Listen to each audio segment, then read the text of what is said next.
Monday, June 10th, 2024. Focus.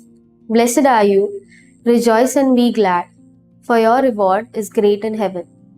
As a child, I saved money in my piggy bank. It stood at my bedside, awaiting my daily deposit, until it got full.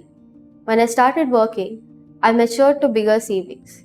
This brought me a fancy car, home appliances, and life insurance. Working hard and saving harder helped me attain all I had dreamt of and made me happy. However, Jesus' words today got me thinking. Half my life has passed trying to be financially stable and achieving my idea of happiness.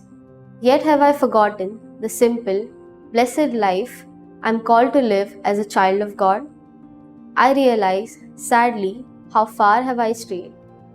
The first reading is clear about God being the only provider to all who abide by His word. The psalm is a beautiful reminder of God's protection as our Father.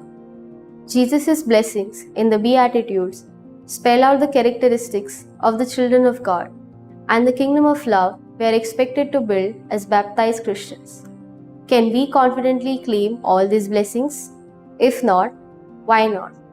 It is time I choose to work harder towards my spiritual investments. What is my daily deposit of blessings in my spiritual bank? How can I make my family and a world a better and blessed place? Fruit. I will relearn the Beatitudes in order to practice and claim them every day.